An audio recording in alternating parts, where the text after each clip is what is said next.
आज हम आप लोगों को पेशीय ऊतक अथवा मस्कुलर टिश्यू के बारे में बताएंगे। तो पूरी जानकारी के लिए मेरा पूरा वीडियो लास्ट तक देखिए। चलिए शुरू करते हैं।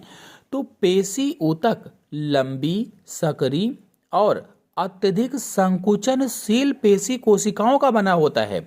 इस लाइन का अर्थ हुआ कि पेशी ऊतक अथवा मस्कुलर टिश्यू पेशी तंतुओं का बना होता है, अथवा कहें तो पेशी कोशिकाओं का बना होता है, पेशी सेल्स का बना होता है। और ये कोशिकाएं अथवा सेल्स लंबी लंबी सी होती हैं, चौड़ी नहीं होती हैं, बल्कि सकरी होती हैं और संकुचनशील होती हैं। संकुचनशील का मतलब है कि सिकुड़ना और फैलना, यानी कि संकुचन होना और प्रसारित होना, ये होता है। सिकुड़ना और फैलना होता है, मतलब पेशीय ऊतक को सिकुड़ने वाला ऊतक भी कहा जाता है।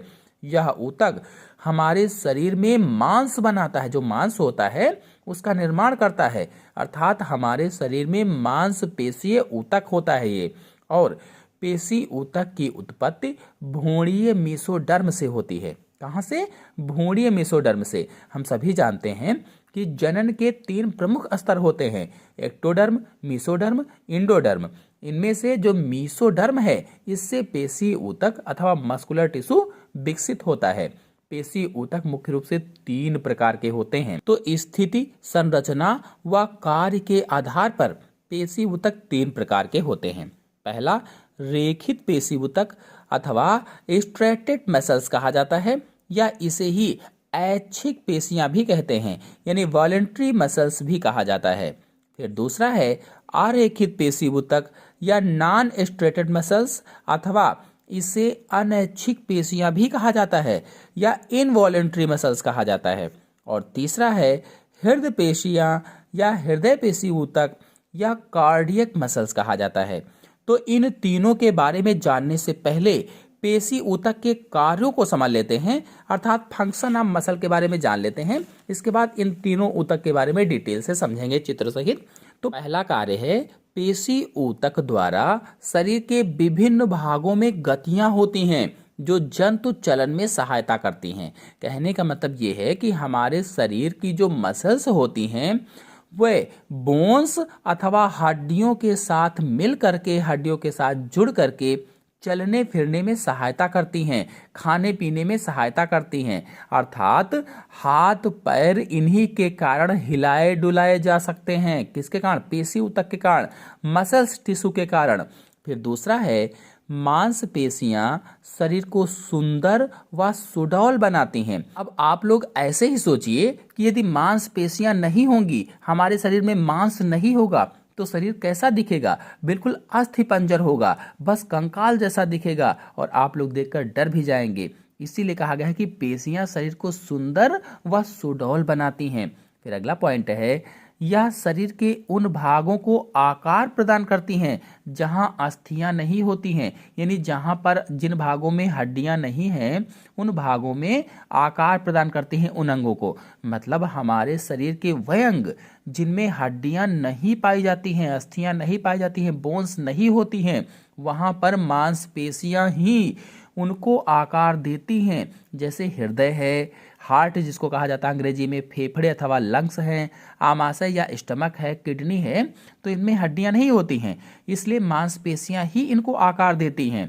फिर अगला है, पेशियां शरीर का सुरक्षात्मक आवरण बनाती हैं और शरीर को अवलंबन भी प्रदान करती हैं, यानी सहारा देने का भी कार्य करती हैं। चलिए अब पेशी ऊतक के प्रकारों को समझ लेते हैं। पहला प्रकार है रेखित पेशियां अथवा ऐच्छिक पेशियां। तो ऐसी पेशियां जिनकी गति जंतु की इच्छा शक्ति पर निर्भर करती है, उन्हें ऐच्छिक पेशियां कहा जाता है। मतलब हमारे शरीर की वह मसल्स, वह पेशियां जो हमारी इच्छा के अनुसार कार्य करती हैं, हमारी इच्छा से चलती हैं, उन्हें ही ऐच्छिक पेशियां कहा जाता है। क्योंकि ऐच्छिक का मतलब ही होता है इच्छा से चलने वाला, यानी हमारे शरीर में जितने अंग हमारी इच्छा से चलते हैं, उन सभी अंगों में ऐच्छिक पेशियां पाई जाती हैं या रेखित पेशियां पाई जाती हैं। अगर उदाहरण स्वरूप देखा जाए तो हमारे शरीर के जितने भी हिलने डुलने वाले अंग होते हैं, उन सब में ऐच्छिक पेशियां पाई जाती हैं, जैसे हाथ पैर आदि। तो ऐच्छिक पेशियां गुच्छों के रूप में शरीर के उन भागों में पाई जाती हैं जिन भागों को इच्छा अनुसार गति कराया जा सकता है या उनकी गति को रोका जा सकता है, इन पेशियों पर गहरे और हल्के रंग की पट्टियां पाई जाती हैं। जो ऐच्छिक पेशियां होती हैं, इन पर गहरे और हल्के रंग की पट्टियां होती हैं अथवा रेखाएं पाई जाती हैं, लाइनें पाई जाती हैं। इसीलिए इन्हें रेखित पेशियां कहा जाता है। मतलब यदि इन पेशियों को सूक्ष्मदर्शी से देखा जाए तो इन पर गहरे और हल्के रंगों की एक के बाद एक धारियां बनी होती हैं, एक के बाद एक धारियां दिखाई देती हैं। इसी कारण इन्हें रेखित पेशियां कहा जाता है। ये पेशियां अधिकतर हड्डियों से जुड़ी होती हैं, जो हमारी बोन्स होती हैं उनसे जुड़ी होती हैं और शारीरिक गतियों में सहायता करती हैं, शारीरिक मूवमेंट में हेल्प करती हैं। इसीलिए इन्हें कंकाल पेशियां भी कहा जाता है। क्योंकि ये हड्डियों से जुड़ी होती हैं, इसीलिए इन्हें कंकालीय पेशियां भी कहा जाता है या स्केलेटन मसल्स भी कहा जाता है। मतलब हड्डियों से जुड़ी होने के कारण ही इन्हें कंकालीय पेशियां कहते हैं। जैसा कि आप लोग चित्र में देख भी रहे हैं, रेखित अथवा ऐच्छिक पेशियां लंबी, अशाखित और बेलनाकार होती हैं। लंबी लंबी सी होती हैं, शाखाएं नहीं होती हैं इसमें, और बेलनाकार होती हैं। शाखाएं नहीं होती इसलिए कहा गया अशाखित होती हैं। तंतु जैसी होती हैं, जैसे तंतु होते हैं, फाइबर्स होते हैं। इनकी लंबाई लगभग 2 से 4 सेंटीमीटर होती है। लगभग में कितनी? तो 2 से 4 सेंटीमीटर लंबी होती हैं। इनके कोशिका द्रव्य को सार्कोप्लाज्म कहा जाता है। जो इनमें कोशिका द्रव्य भरा होता है उसको सार्कोप्लाज्म कहा जाता है। और सार्कोप्लाज्म में धागे जैसे अनेक महीन पेशी तंतुक पाए जाते हैं या मायोफाइबर्स पड़े रहते हैं। जो सार्कोप्लाज्म है, कोशिका द्रव्य है, इसमें धागे जैसे महीन तंतुक होते हैं या मायोफाइबर्स पाए जाते हैं, पड़े रहते हैं। चलिए अब अरेखित पेशियां अथवा अनैच्छिक पेशियों के बारे में जान लेते हैं। तो ऐसी पेशियां जिनका संचालन जीव की इच्छा के अनुसार नहीं होता है, उन्हें अनैच्छिक पेशियां अथवा इनवॉल्यूंटरी मसल्स कहा जाता है। माने हमारे शरीर की ऐसी मसल्स जो हमारी इच्छा से काम ना करें, वह खुद अपनी इच्छा से काम करें, उन्हें ही अनैच्छिक पेशियां कहा जाता है।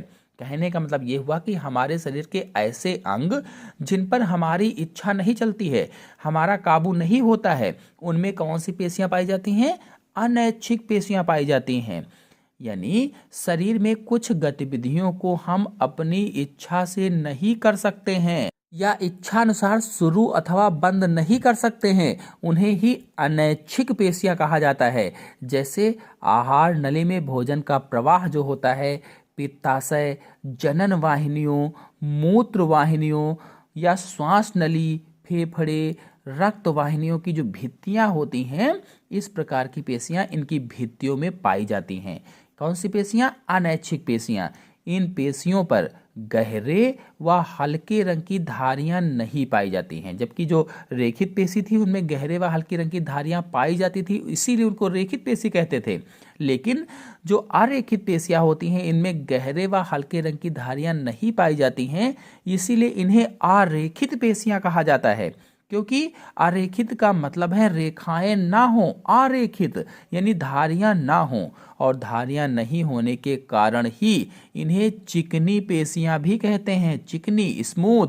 जैसा कि आप लोग चित्र में देख रहे हैं, इनके कोशिका द्रव्य में एक बड़ा सा केंद्रक पाया जाता है और कोशिका द्रव्य को सार्कोप्लाज्म कहा जाता है, जैसा कि जो रेखित पेशियां थी उनमें था। और इसी में पेशिक तंतु भी पाए जाते हैं। जो पेशी तंतु होते हैं वो भी सार्कोप्लाज्म में पाए जाते हैं अथवा मायोफाइबर्स भी पाए जाते हैं। ये पेशियां लंबी तर्करूपी होती हैं। तर्करूपी या स्पेंडल होती हैं। तर्करूपी का मतलब होता है कि दोनों सिरों पर पतली और बीच में मोटी होती हैं। चलिए अब हृदय पेशी अथवा कार्डियक मसल्स को समझ लेते हैं। ये पेशियां केवल हृदय की मांसल भित्तियों पर पाई जाती हैं। यानी हृदय पेशी ऊतक केवल हृदय की मांसल दीवारों में पाया जाता है और शाखान्वित होती हैं, यानी शाखाओं में बटी होती हैं ये पेशियां। हृदय पेशियां अनैच्छिक पेशियां ही होती हैं और बिना रुके प्राणी के जन्म से लेकर मरने तक क्रियाशील रहती हैं। मतलब हृदय पेशियां अथवा कार्डियक मसल्स जीवन भर लयबद्ध होकर प्रसार एवं संकुचन करती रहती हैं। इस प्रकार की शाखाएं जो शाखान्वित होती हैं, इस प्रकार की शाखाएं आपस में मिलकर एक जाल का निर्माण करती हैं, एक जाल जैसा बना लेती हैं। जैसा कि आप लोग चित्र में देख रहे हैं, इन पेशियों में एक एक केंद्रक पाया जाता है या एक एक केंद्रक उपस्थित होता है जो सार्कोलेमा द्वारा चारों तरफ से घिरा रहता है। सार्कोलेमा के द्वारा हृदय पेशियों में रेखित व अरेखित दोनों प्रकार की पेशियों के गुण पाए जाते हैं, चाहे वो रेखित हो चाहे अरेखित हो, दोनों के गुण मिलते हैं। एक केंद्रक दूसरे केंद्रक से अंतर्वृष्ट पट्टियों के द्वारा अलग अलग रहता है। जो एक एक केंद्रक आप लोग देख भी रहे हैं, वो दूसरे केंद्रक से अंतर्वृष्ट पट्टी के द्वारा अलग है। इस प्रकार से आज मैंने आप लोगों को मस्कुलर टिश्यू अथवा पेशी ऊतक की परिभाषा, उसके प्रकार, संरचना और कार्यों को बताया। आशा है आप सभी लोगों को वीडियो अच्छी तरह से समझ में आया होगा। समझ में आया हो तो वीडियो को लाइक और शेयर कीजिए। चैनल पर नए हैं तो चैनल को सब्सक्राइब कर लीजिए। धन्यवाद।